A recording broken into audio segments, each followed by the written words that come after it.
Boa tarde, meus amigos.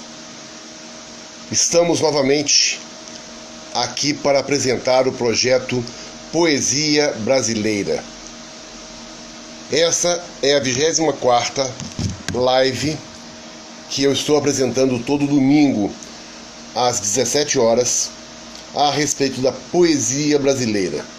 A poesia brasileira, a literatura brasileira é muito vasta, é muito rica e esse estudo está sendo bastante gratificante para mim, né? Eu estou aprendendo muito com esse estudo dos poetas brasileiros e hoje é a 24ª live. A poetisa, ou a poeta, como gostava de ser chamada Cecília Meirelles, ela detestava a palavra poetisa, né?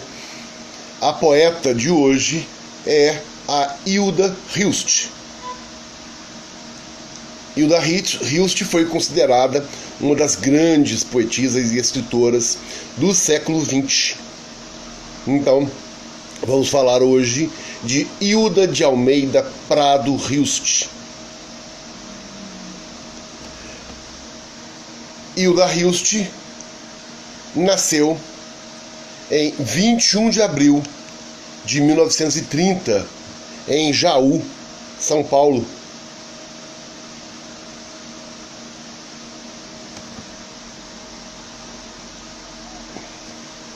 Eu quero agradecer a presença de todo mundo que está chegando e todo mundo que está entrando, né?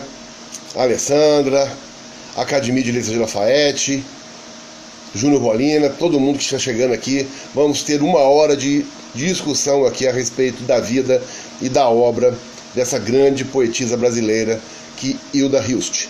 Como eu estava dizendo, Hilda Hilst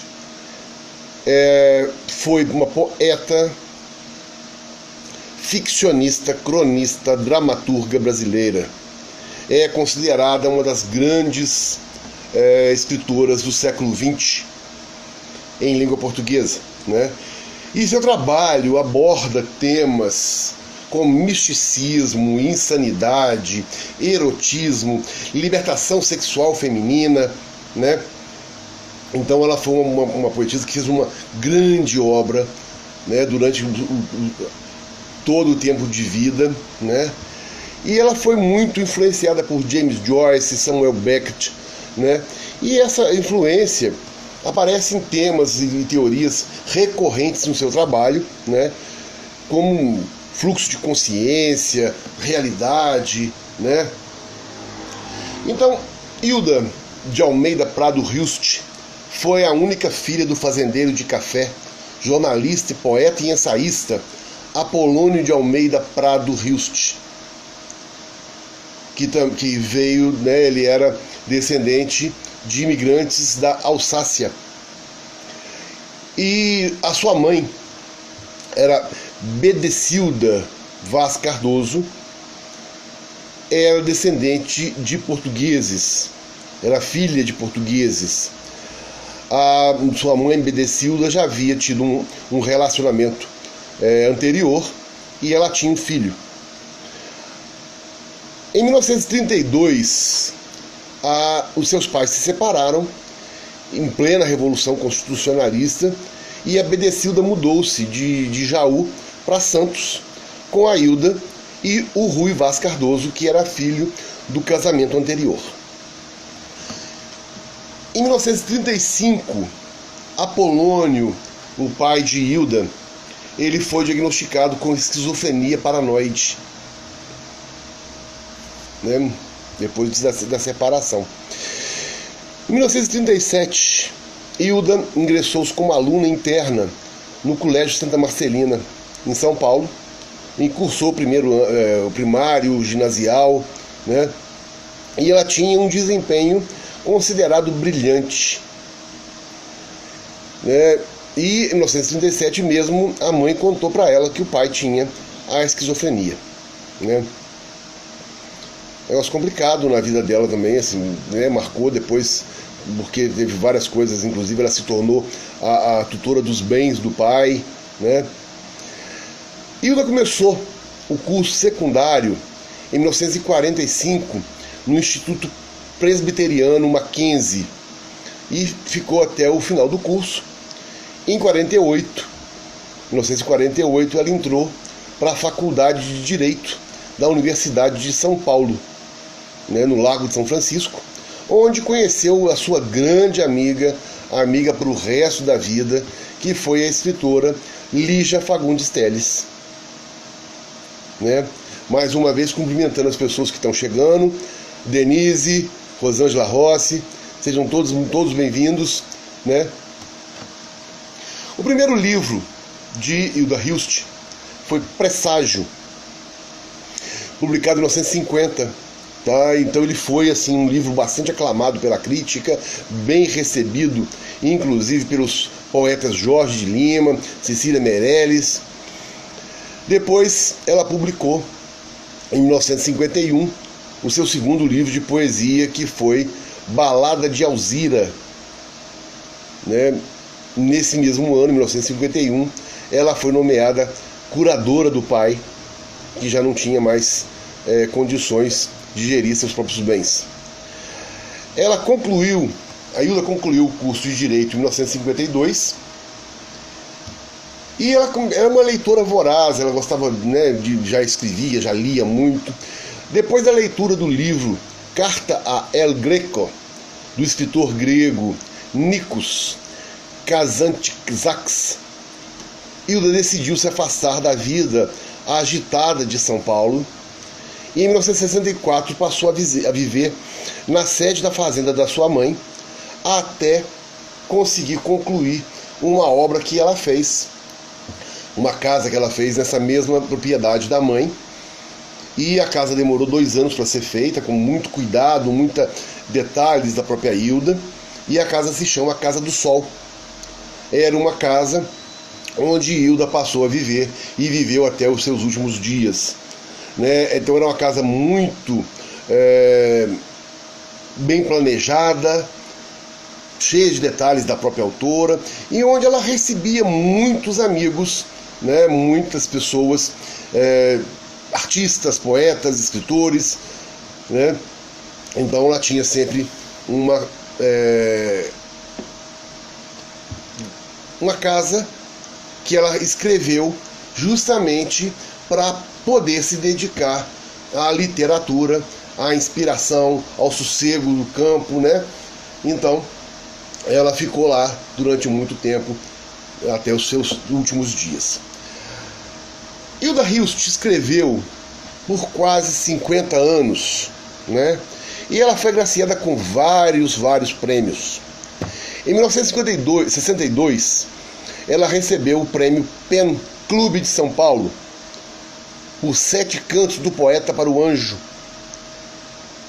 Em 1976, ela se mudou para a Casa do Sol e ela passou a viver com o escultor Dante Casarini. Em 1966 também morreu seu pai. Em 1968, Hilda se casou com Casarini. Interessante essa história, porque em 1968 ela se casou com Casarini. Eles viveram juntos, casados, até 1980, se separaram, mas continuaram a morar juntos na Casa do Sol. Então teve uma separação aí oficial, mas não teve uma separação de casas. Em 1969, a sua peça O Verdugo arrebatou o prêmio Anchieta, um dos mais importantes do país na época. Depois disso, teve uma cantata, Pequenos Funerais Cantantes, que o seu primo compôs em cima de poemas da Hilda, E ela ganhou o primeiro prêmio do primeiro festival de música da Guanabara. Então ela sempre foi uma pessoa ganhadora de muitos prêmios. Depois teve a Associação Paulista de Críticos de Artes, considerou Ficções, um livro que ela publicou em 1977, o melhor livro do ano. em 1981, Hilda recebeu o grande prêmio de crítica pelo conjunto da obra da mesma Associação Paulista de Críticos de Arte. Em 1984, a Câmara Brasileira do Livro concedeu a ela o prêmio Jabuti, a Cantares de Perdas e Predileção, que foi publicado em 1983. Né? E no ano seguinte, a mesma obra recebeu o prêmio Cassiano Ricardo, do Clube de Poesia de São Paulo.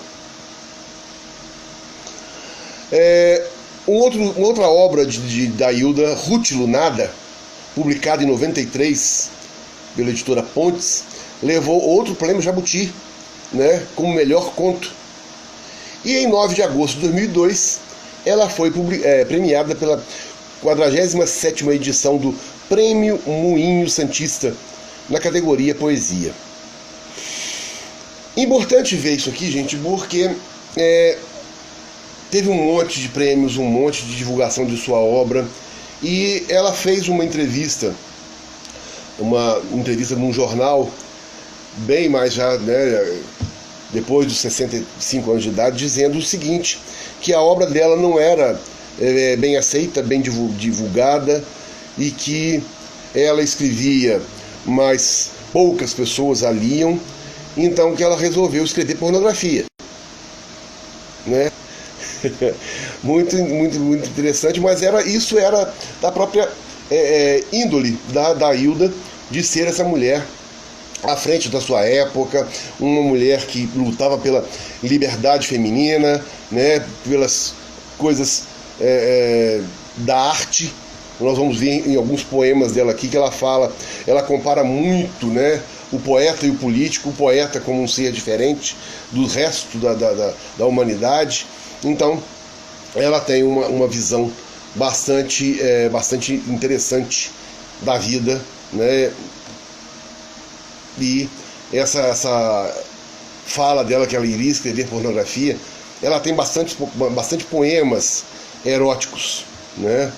Mas se chegou a escrever pornografia foi na prosa, né? A partir de 1982, ela participou do programa do artista residente da Universidade Estadual de Campinas, a Unicamp, né? E, como eu falei, ela teve muitos assuntos controversos nas suas obras, né? E ela sempre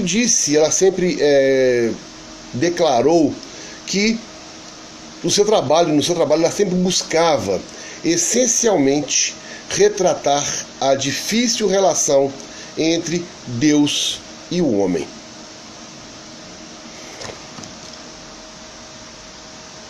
Parte do arquivo, né, do pessoal foi comprado pelo Centro de Documentação Alexandre Eulalio, Instituto de Estudos de Linguagem, da Unicamp, está disponível a quem quiser pesquisar, e o restante ficou, inclusive sua biblioteca particular, ficou na Casa do Sol, que hoje é a sede do Instituto Hilda Hilst, né?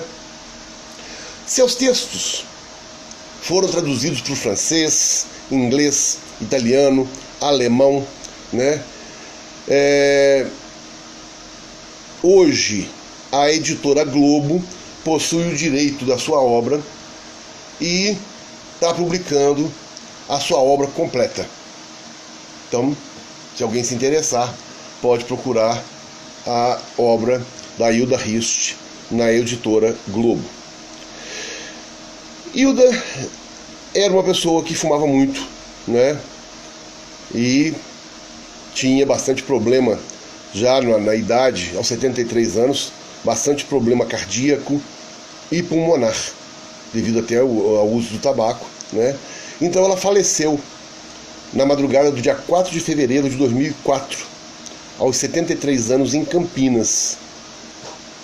Ela foi internada sob as clínicas da Unicamp para tratar uma fratura de fêmur. E aí ela teve complicações, ficou 37 dias internada, 35 dias internada, e nesses dias, inclusive, ela evoluiu para problemas maiores, complicações provavelmente infecciosas, e teve falência múltipla de órgãos, falecendo no dia 4 de fevereiro de 2004. Né? O amigo Mora Fuentes liderou a criação, então, do Instituto Hilda Rist, e esse instituto tem, né, como objetivo manutenção da Casa do Sol e também, né, transformar essa casa num porto seguro aí para a criação intelectual. Hilda teve muitas obras, inclusive teve prosa, teatro, né, muita coisa traduzida, fez muitas traduções, então a sua obra é vastíssima. Em 1957, uma curiosidade, Hilda namorou o ator americano Dean Martin, que todo mundo deve se lembrar dele, né?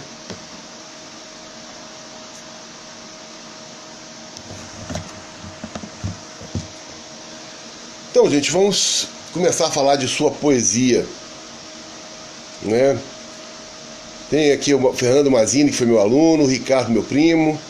Sejam todos bem-vindos, Marisa Timpone, né? A obra da Hilda Rist é uma obra muito grande, muito vasta e muito interessante, né? A gente vai descobrindo e conhecendo cada vez mais da obra dessa poetisa, como eu disse, considerada uma das maiores escritoras do século XX em língua portuguesa.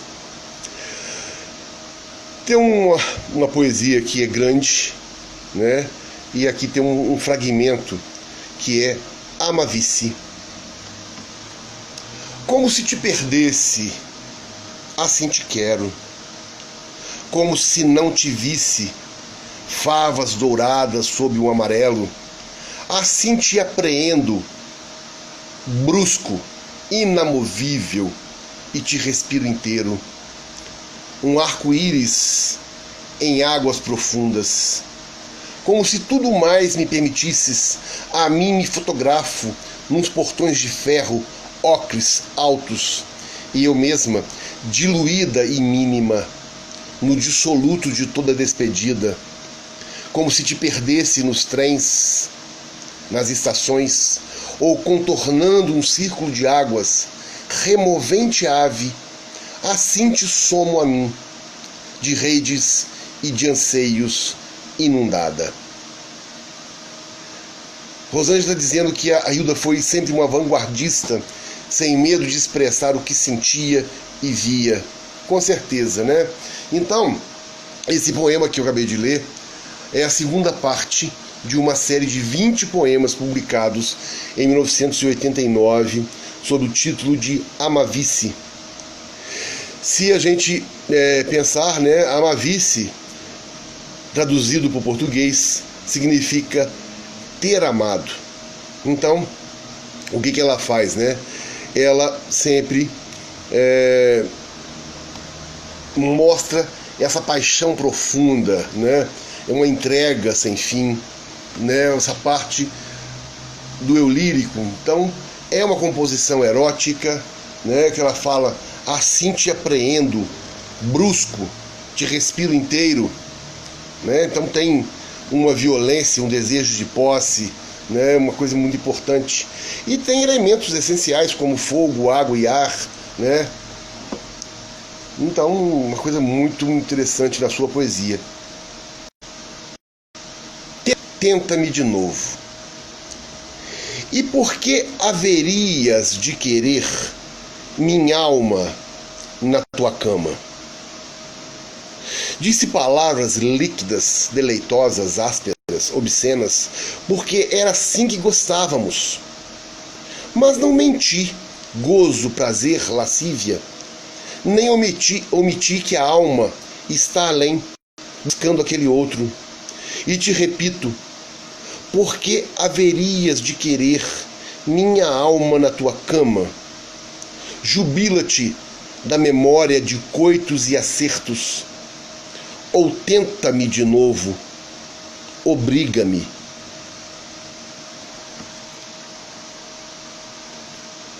Esse poema é muito legal, né? Um poema bastante erótico, bastante grande, né? Em termos de força daquilo que ela fala, né? Então, esse questionamento é direcionado a alguém que ela amou, né? Que dá muitas possibilidades aqui de leitura, né? E ela começa com uma pergunta e no meio do caminho ela bota outra pergunta, né? Que é justamente essa coisa de não oferecer a matéria ou não oferecer o corpo, mas pergunta: por que haverias de querer minha alma na tua cama, né? Então é uma coisa transcendente, uma coisa muito maior do que simplesmente, né, um ato sexual, uma relação de amor, né? E ela, né, é imperativa. Ela diz no final aqui, né, jubila-te da memória de coitos e acertos, ou tenta-me de novo, obriga-me, ou seja, né, tenta, vem cá, entendeu? Então, muita coisa interessante na sua obra, né? 10 chamamentos ao amigo. Se te pareço noturna e imperfeita, olha-me de novo, porque essa noite olhei-me a mim como se tu me olhasses. E era como se a água desejasse escapar de sua casa, que é o rio, e deslizando apenas, nem tocar a margem. Te olhei, e há tanto tempo entendo que sou terra. Há tanto tempo espero que o teu corpo de água, mais fraterno, se estenda sobre o meu. Pastor inalta, olha-me de novo, com menos altivez e mais atento. Muito interessante também esse verso aqui, né, esse poema. A Marisa está perguntando a respeito de submissão, por ela dizer no poema anterior a questão de obriga-me. Eu acho que não era tanto uma submissão, mas ela não se permitiria ser submissa, mas uma questão mesmo de chamar a pessoa que ela ama, né? O eu lírico chamando a pessoa que vai lhe dar prazer para vem cá, entendeu? Vem de novo, entendeu? Não é uma submissão, mas uma coisa assim de amor caliente, né? Esse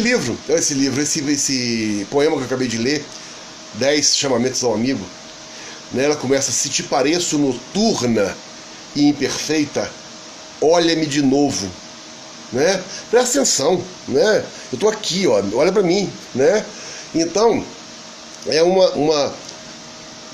um bate-papo, né? O eu lírico falando com a pessoa amada, né? O amado e a amada, e de repente, né? Essa coisa de sempre ela se sentir, né? A terra, né? Junto com água, e essa coisa toda de dando esse erotismo, essa sensualidade. Ela fala, né? Entendo que sou terra. Espero que o teu corpo de água se estenda sobre o meu, né? Então, uma coisa muito interessante aqui de sensibilidade, de erotismo, né? É isso mesmo, Denise, eu tô aqui, eu te quero, né? E a Rosângela dizendo também que ela nunca foi submissa, ela era apaixonada e rendia ao prazer, né? Mas ela não tinha medo do gozo, que é a entrega plena, né? Masoquismo, Marisa, não sei te informar assim. Eu acho que o masoquismo tem muito com sofrimento, Eu não sei se é um sofrimento, né? Apesar de que... não sei, eu acho que masoquismo fica a pergunta também para todo mundo que está conosco aqui hoje, né? Teria esse masoquismo na sua literatura?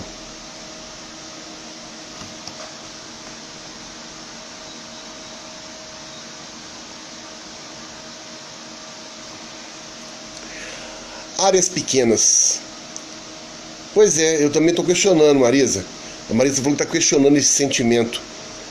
Eu também estou questionando, mas eu não sei se ela seria uma, né, masoquista, porque ela queria que a pessoa trouxesse para ela o sofrimento. Mas eu acho que ela queria se mostrar a posse também em cima desse amor, desse relacionamento.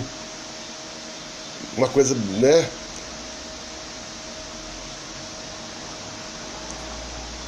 Não era angustiada, né, Rosângela? Não era masoquismo, né? Pois é, então eu acho que é isso mesmo. Eu acho que é uma sensação de mostrar o poder, né, em cima aquele poder natural de uma pessoa pela outra. Um negócio bastante interessante isso. Para Bandolim. Antes que o mundo acabe, Túlio, deita-te e prova esse milagre do gosto que se fez na minha boca, enquanto o mundo gira belicoso. E ao meu lado te fazes árabe, me faço israelita, e nos cobrimos de beijos e de flores. Antes que o mundo se acabe, antes que acabe em nós nosso desejo,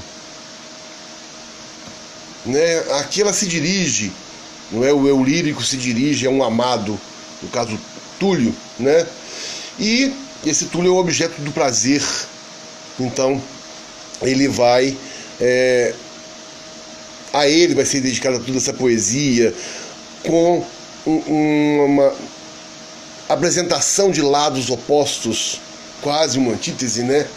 Então ela fala desse gosto que se fez na minha boca, enquanto o mundo grita belicoso, ou seja, um amor e guerra, né? Ao meu lado te fazes árabe, eu me faço israelita também, pontos opostos, né? Mas vamos ao prazer, né? Antes que o mundo se acabe, antes que acabe em nós nosso desejo.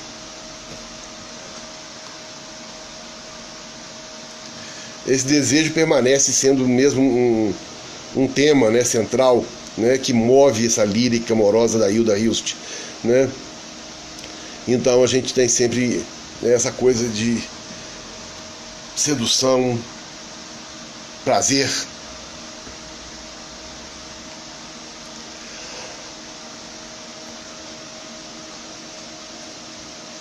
A Rosângela está dizendo que a dor era a angústia da alma em busca. Ela não negava a sombra. Não negava, né? Então a gente tem essa coisa dela de...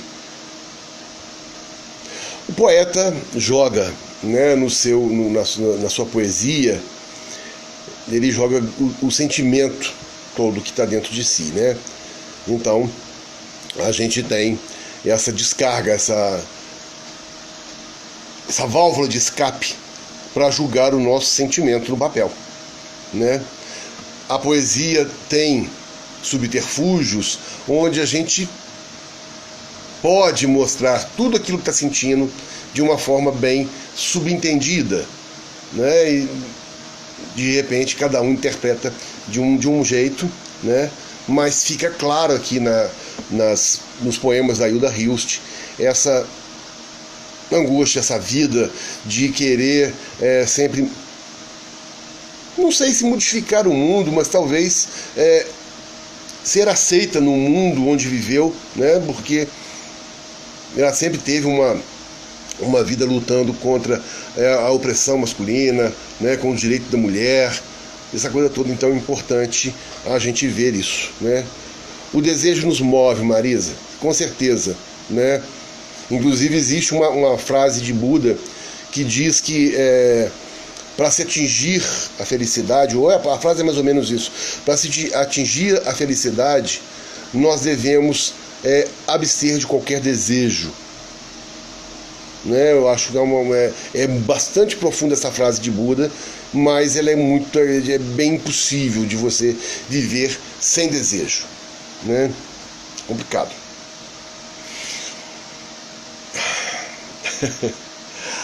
Aquela aflição de ser eu e não ser outra, a aflição de não ser amor, aquela que muitas filhas te deu, casou donzela, e à noite se prepara e se adivinha, objeto de amor, atenta e bela.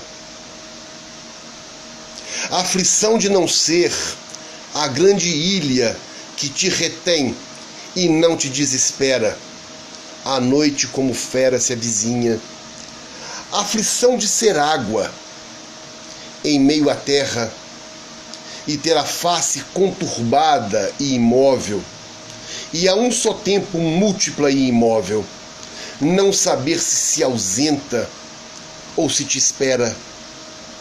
A aflição de te amar se te comove, e sendo água, amor, querer ser terra.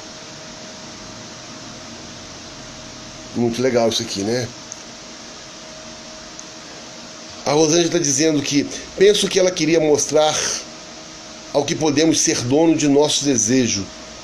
O desejo do outro move a existência. Por que não desejar? Né? Mostrar ao outro, importante.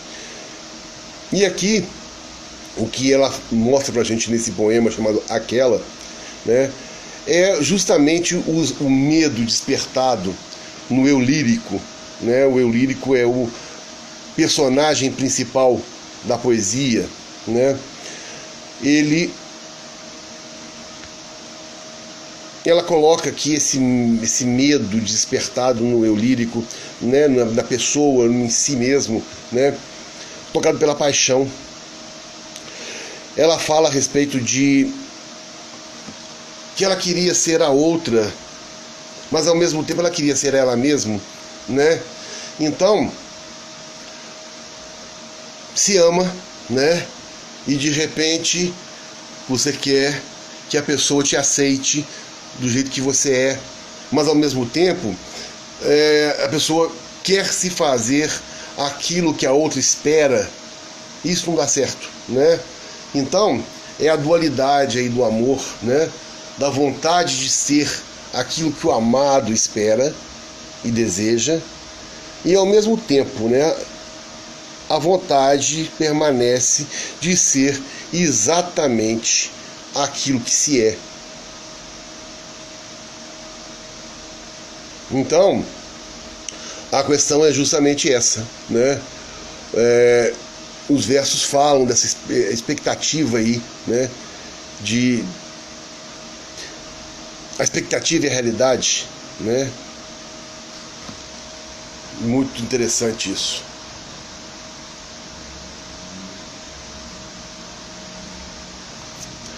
Alessandra, o eu lírico é o personagem principal da poesia. Pode não ser a própria pessoa. É como se você estivesse escrevendo um conto e o seu personagem principal daquele conto. Na sua poesia você tem o eu lírico, que muitas vezes é o próprio poeta, né? Então a gente, dependendo da poesia, você pode se colocar como o eu lírico da poesia, mas a poesia em si, ela tem um personagem principal, um sujeito, né? Importante isso, tá? Passeio. De um exílio passado, entre a montanha e a ilha, vendo o não ser da rocha e a extensão da praia, de um esperar contínuo de navios e quilhas, revendo a morte e o nascimento de umas vagas. de assim tocar as coisas minuciosa e lenta, e nem mesmo na dor chegar a compreendê-las. De cavalo na montanha e reclusa, traduzir a dimensão aérea do seu flanco, de amar como quem morre, o que se fez poeta, e entender tão pouco seu corpo sob a pedra, e de ter visto um dia uma criança velha cantando uma canção, desesperando, é que não sei de mim, corpo de terra. Essa poesia foi publicada no livro Exercícios, né? Então, aqui passa uma deambulação entre o físico e o sentimento, né? Então ele vai passando, né, em cima de uma paisagem concreta, entre a montanha, a rocha e a praia, mas também tem um lado emocional, né? Então, uma viagem individual, né, nessa longa jornada que ela fala, né? E interessante que no final do poema ela coloca aqui uma coisa interessante, que ela fala assim: é que não sei de mim. Não sei de mim, aonde eu me encaixo nessa paisagem toda, né, gente? Sabe? Então, é saber que o cavalo está na montanha livre, mas ela está presa, ela está reclusa, né? De amar como quem morre se fez poeta. Então é exatamente essa não posso dizer briga, mas essa coisa complicada de você traduzir aí o material sentimental e se sentir bem no meio disso tudo, né? Então, é que não sei de mim, corpo de terra. Ela sempre se relacionava, né, nos elementos fogo, água, ar e terra, como sendo terra, né?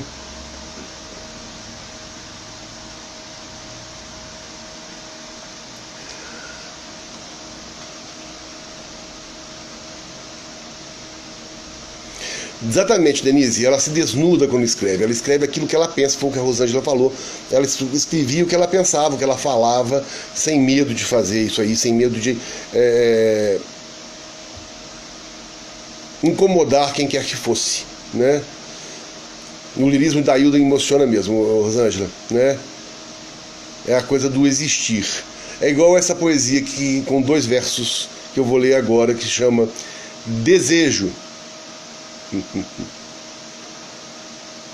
E aí ela pergunta, né? O eu lírico pergunta: quem és? Perguntei ao desejo. Respondeu: lava. Depois pó. Depois nada. Né?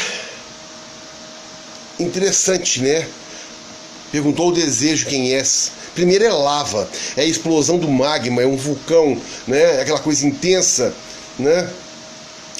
Depois da enxurrada do desejo aplacado, vai vir a calmaria, né?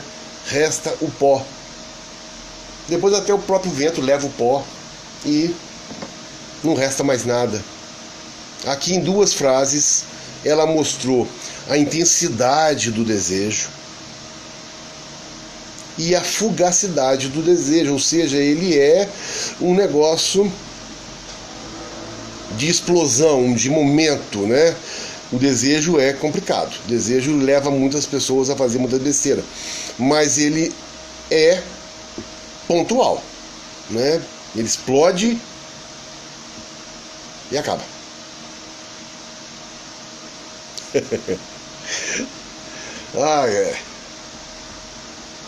Muito legal isso.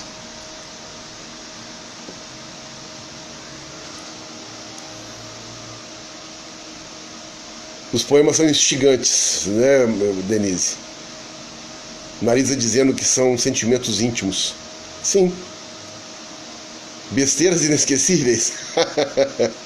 Com certeza, né? Com certeza. Tá? Ela fez uma série de ode, que ela chamava de Ode à Morte, né? Então,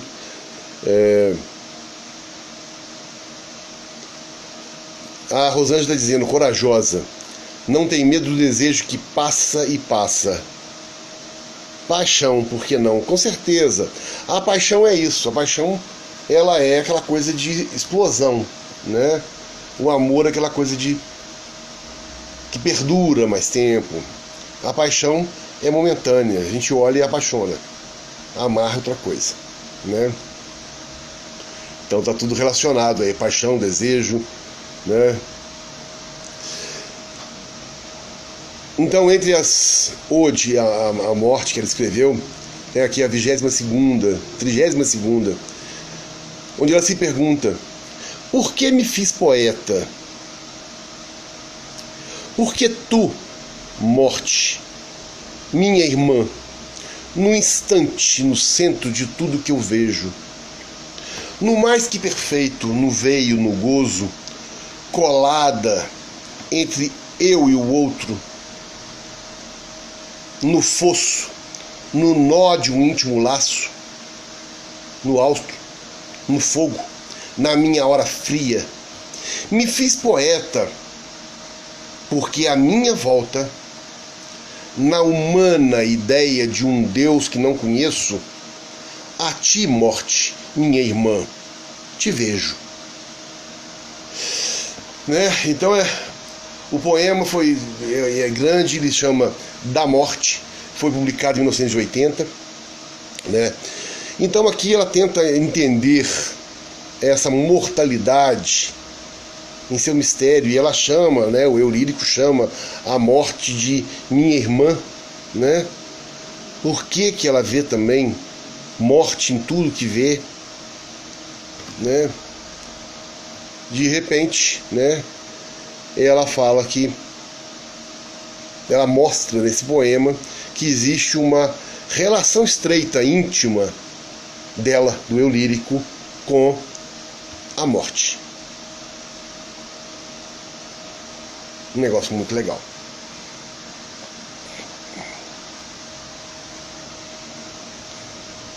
Porque há desejo em mim. Porque há desejo em mim é tudo cintilância. Antes, o cotidiano era um pensar alturas, buscando aquele outro decantado, surdo à minha humana ladradura. Visgo e suor, pois nunca se faziam. Hoje, de carne e osso, laborioso, lascivo, tomas-me o corpo. E que descanso me dás, depois das lidas. Sonhei penhascos, quando havia o jardim aqui do lado. Pensei subidas, onde não havia rastros. Extasiada, fodo contigo, ao invés de ganir diante do nada.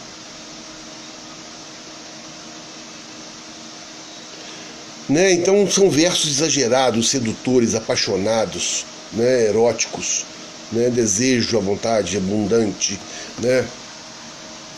Então aqui no máximo tem que extrair o máximo de prazer e deleite, né? Então é a fusão, né, das pessoas. Denise está dizendo que o desejo nos move e faz com que sejamos felizes. Com certeza.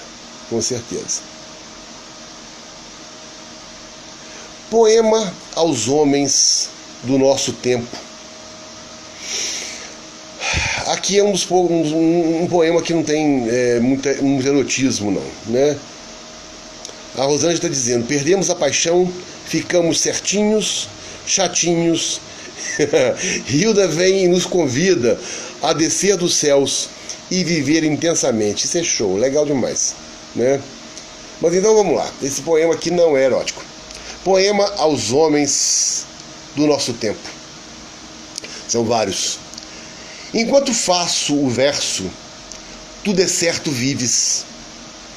trabalhas tua riqueza e eu trabalho o sangue.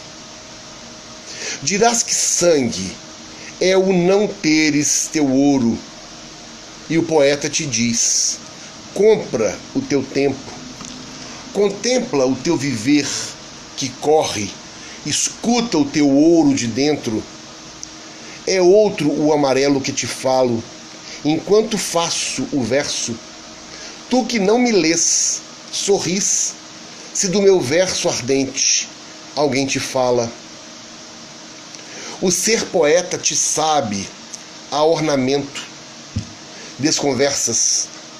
Meu precioso tempo não pode ser perdido com os poetas. Irmão do meu momento, quando eu morrer, uma coisa infinita também morre. É difícil dizê-lo. Morre o amor de um poeta. E isso é tanto que o teu ouro não compra, e tão raro que o mínimo pedaço de tão vasto não cabe no meu canto. Né? Isso foi publicado em meio à ditadura militar, né? Em 1974, né? E ela coloca ali a oposição, né? O eu lírico vai se distinguir das outras criaturas, enquanto o poeta trabalha o sangue, né? O sentimento, a alma, né? Os demais trabalham a riqueza, né? Então, fazendo até acreditar que a vida do poeta é mais dura, né? E aí, né? No final ela diz que tudo vai ser digerido pelo tempo, né? Quando vier a morte, tudo será digerido pelo tempo.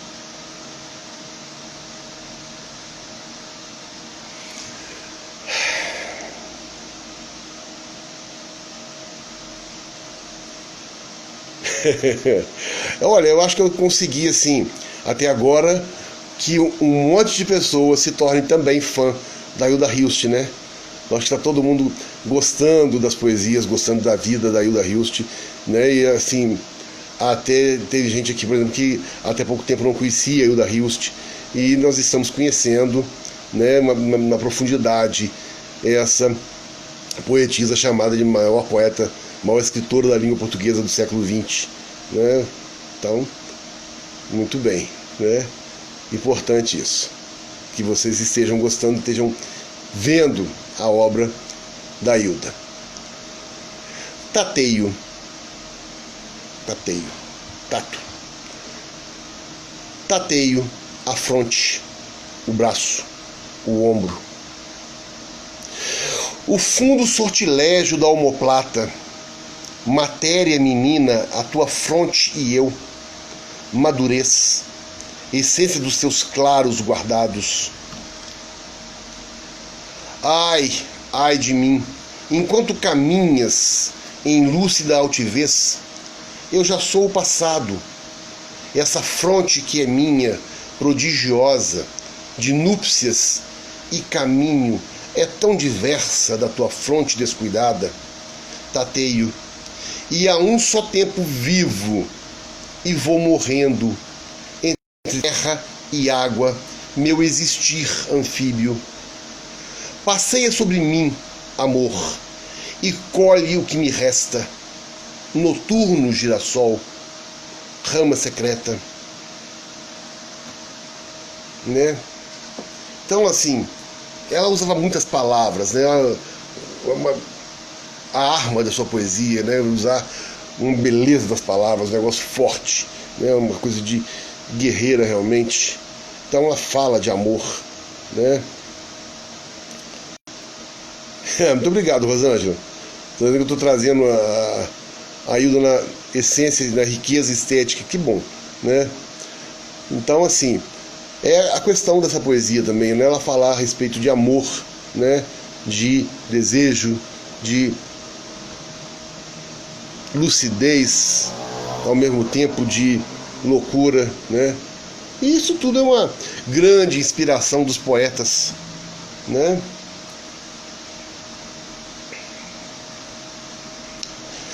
Cantares de perda e predileção. Com esse poema ela venceu o Prêmio Jabuti, né, em 1984. Cantares de perda e predileção.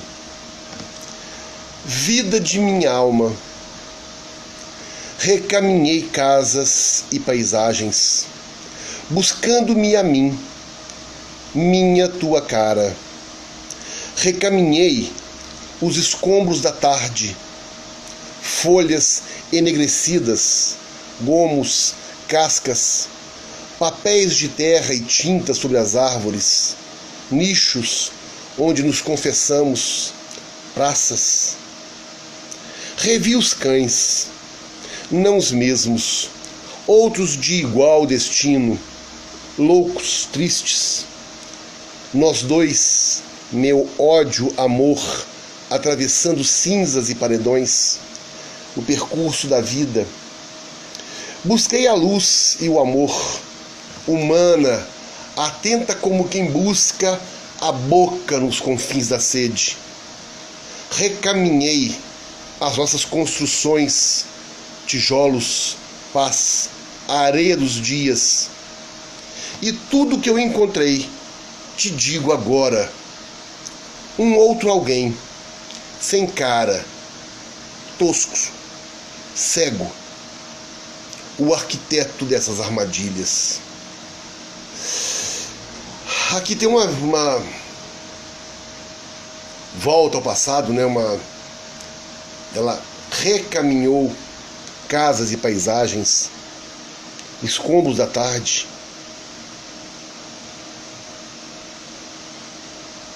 Ela reviu os cachorros, e aí ela, né, coloca bem aqui, não os mesmos cachorros, né, mas os cachorros também de igual destino, loucos, tristes, como nós dois, né? E ela coloca aqui, nós dois, meu amor hífen ódio. Meu amor ódio, que coisa, né? O que foi amor hoje é ódio.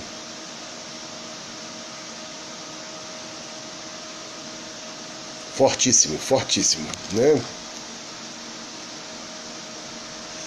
E tudo que eu encontrei, depois que ela recaminhou isso tudo, ela te diga agora, um outro alguém, sem cara, tosco, cego. Ou seja, a distância, né, dessa pessoa é tão grande que nem consegue vê-la mais. Amor e ódio são sinônimos para quem ama.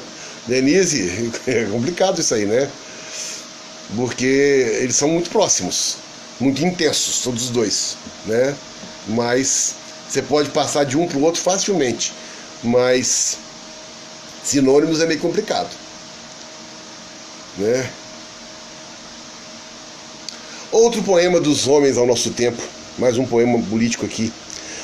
Amada vida, minha morte demora, dizer que coisa ao homem propor que viaje. Reis, ministros e todos vós políticos, que palavra além do ouro e treva fica em vossos ouvidos? Além da vossa rapacidade, o que sabeis das almas dos homens? Ouro, conquista, lucro, logro, e os nossos ossos, e o sangue das gentes, e a vida dos homens entre os vossos dentes. Ao teu encontro, homem do meu tempo, e à espera de que tu prevaleças, à rosácea de fogo, ao ódio, às guerras, te cantarei infinitamente à espera de que um dia te conheças e convides o poeta e a todos esses amantes da palavra e os outros alquimistas a se sentarem contigo à mesa. As coisas serão simples e redondas, justas. Te cantarei minha própria rudeza e o difícil de antes, aparências, o amor dilacerado dos homens, meu próprio amor que é teu, o mistério dos risos, da terra, da semente. Te cantarei aquele que me fez poeta e que me prometeu compaixão e ternura e paz na terra, se ainda encontrasse em ti o que te deu. Maravilhoso, né, gente? Maravilhoso. Então aqui, né, o que ela fala a respeito disso aqui, né? O que ela pode propor a essas pessoas, esses políticos, esses dirigentes, governantes? Propor viagem, né? Pessoas que só pensam em ouro, treva, né? E que vivem, recebem isso, né? À custa dos nossos ossos, dos sangues das gentes, da vida dos homens. Isso tudo está entre vossos dentes. Que coisa, né? E aqui ela fala também a respeito, né? Te cantarei infinitamente à espera que um dia te convenças e convides o poeta e a todos esses amantes da palavra e os outros alquimistas a se sentarem contigo à tua mesa. Né? Que coisa, as coisas serão simples, redondas, justas. Novamente aquilo que a gente sabe, que a gente pensa, né? A poesia, a literatura, né? Ela transforma as pessoas, né? Transforma tudo aquilo que é importante para melhor, né? E aí ela termina isso aqui com uma forma maravilhosa. Te cantarei aquele que me fez poeta e que me prometeu compaixão e ternura e paz na terra, se ainda encontrasse em ti o que te deu. Ou seja, essa pessoa também recebeu, né, um dom divino aí e perdeu na dureza da vida que escolheu viver, né? Então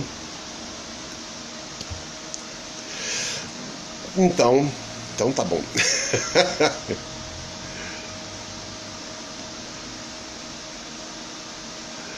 Nosso tempo está começando a ficar curtinho, né? Então, para esse poema que eu achei lindo, que este amor não me segue, que este amor não me segue, nem me siga, e de mim mesma nunca se aperceba, que me exclua do estar sendo perseguida e do tormento de só por ele me saber estar sendo.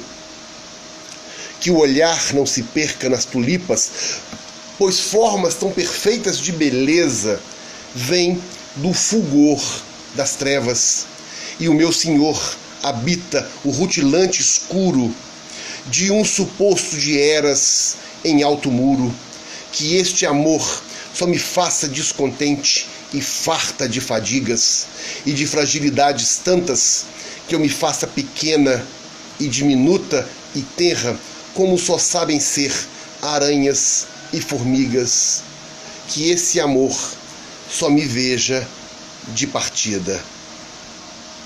De partida também estamos nós, com menos de 1 minuto para encerrar nossa live fantástica, maravilhosa. Adorei. Obrigado, Rosângela, ter achado maravilhoso também. Eu gostei demais de ter estudado a Hilda Hilst. Foi muito interessante. Eu quero agradecer a presença de todos que aqui estão.